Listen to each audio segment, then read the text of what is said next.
Vamos falar sobre prazo de entrega, né? Eu acho que toda vez que a gente fecha um site, né, chega o cliente, a gente faz o orçamento, chega a entrada, aquela coisa maravilhosa, e a gente corre atrás para entregar no prazo que a gente determinou. Mas muitas vezes a gente dá um prazo que atrapalha mais do que ajuda. E não cumprir prazos, eu não tenho esse dado, mas eu posso te falar empiricamente, com experiência própria, é o que mais faz cliente nunca mais fechar ou te indicar. Então, assim, se você prometeu que vai entregar em 15 dias, entregue. Mas a gente pode colocar algumas questões aí no meio que o cliente vai ficar sabendo antes de tudo acontecer, que pode alterar esse prazo.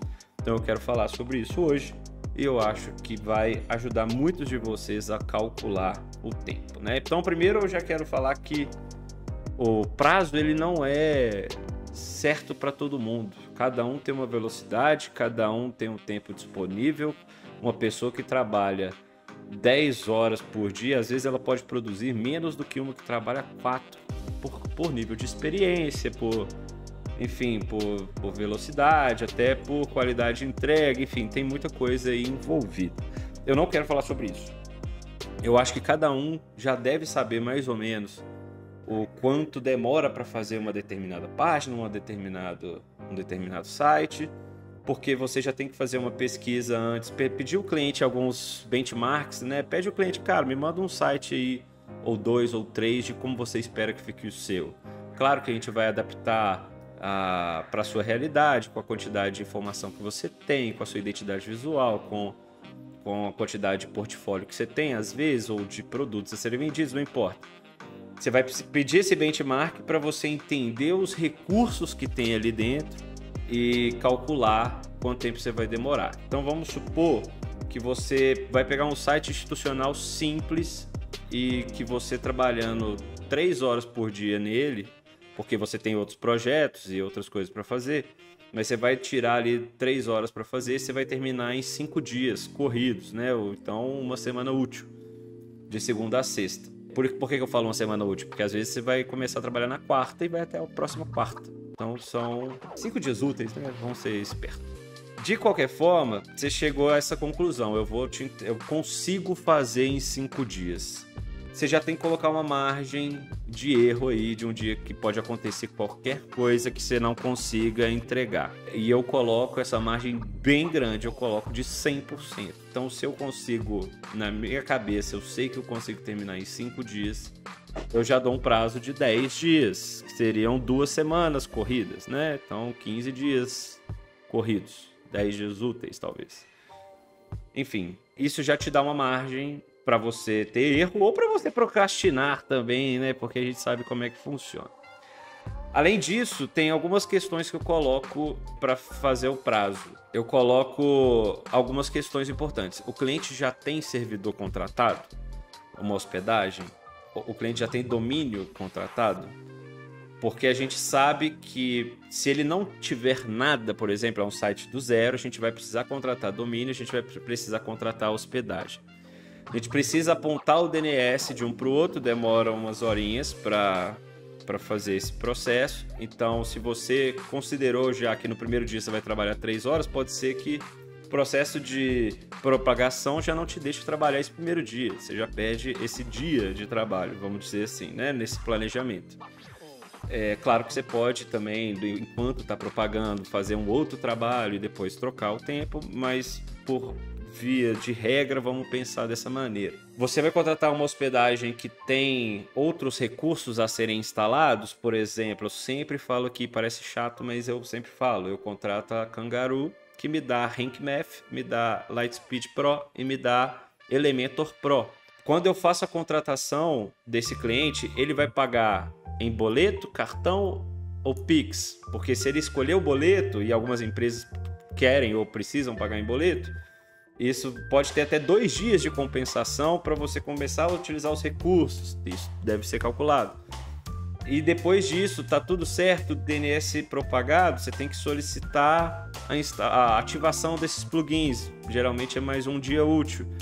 Então tem muitas coisas que você precisa pensar na sua estrutura para dar um prazo correto e coerente, certo? Além disso, uma das coisas que eu faço e coloco em contrato, o tempo de produção, né, do prazo estipulado, ele só começa a valer depois da entrega de todo o material por parte do cliente, seja ele conteúdo, se você não vai fazer conteúdo, seja ele de imagem e vídeo. Porque muitas vezes o cliente tem, vamos supor, você vai fazer um site portfólio, que é o que eu estou passando agora, para uma empresa de arquitetura. E eles querem colocar 20 projetos. Eu deixei bem claro que eu só valeria o tempo que eu passei, que foi de 15 dias. Eu só começo a contar a partir do momento que eles me entregam todas essas imagens separadas por pasta certinho, que eu disponibilizei no Drive. Então eu mandei o link, dei acesso para a pessoa lá de editor, suba as imagens aqui. E depois disso, tiver tudo aqui, aí conta o tempo. Porque às vezes, beleza, você pode até começar enquanto o cara não manda, mas você vai travar em algum momento do projeto porque você não tem as informações. E eu tô falando de portfólio, que você pode fazer por último, né? Uma página específica.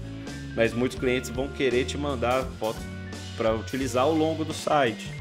Então você precisa ter esse material em mãos para valer. Se você não coloca isso, ou deixa muito em contrato, ou deixa muito bem especificado para o cliente, ele vai achar que já está rolando. A partir do momento que ele te deu a entrada, está rolando os 15 dias, né? Se for o caso, ou 30, se for o seu. Você tem que deixar isso muito claro, né? E eu trabalho dessa maneira e nunca tive problema com isso. Então tem muitas questões que você precisa considerar pro site começar a ser produzido e para ele ser terminado também, que às vezes não dependem de você. Então, contratação de plugins ou temas adicionais, se for o caso, tudo que envolver contratação terceira, o cliente precisa te fornecer e você precisa considerar o quanto tempo isso leva para ser implementado, né? Então, enfim, cada caso, cada particularidade vai ter um tempo extra. E se você não considera isso, às vezes você vai perder uma semana do seu prazo. E se você coloca um prazo mais curto, igual eu coloquei, de 15 dias, né, que são 2 semanas ali, isso vai comprometer completamente não só esse projeto, como outros que você vai dar ao serviço. Então você precisa considerar primeiro o tempo que você vai dedicar por isso por dia, colocar uma margem de segurança, a condição atual desse cliente, se ele já tem hospedagem, se vai ter migração, se não vai ter, se tem que migrar e-mail, se tem que contratar um novo domínio. Tudo isso você tem que colocar, né? Ativação de plugins. Então faça esse pacotão. A ideia desse vídeo é justamente abrir os olhos para que você não cometa esses erros que às vezes você está cometendo e no final sempre o seu prazo está mais apertado do que deveria. E não porque você trabalhou, mas porque você ficou refém de outros recursos. Então é isso. Espero que vocês tenham gostado desse vídeo. Se gostou, dá aquele like da hora. E se você quer saber mais sobre esse rolê da Elementor Pro, né, na hospedagem, tem um link aqui na descrição da Kangaroo. Clica, vai lá, tem cupom de desconto também. E seja feliz. Um abraço.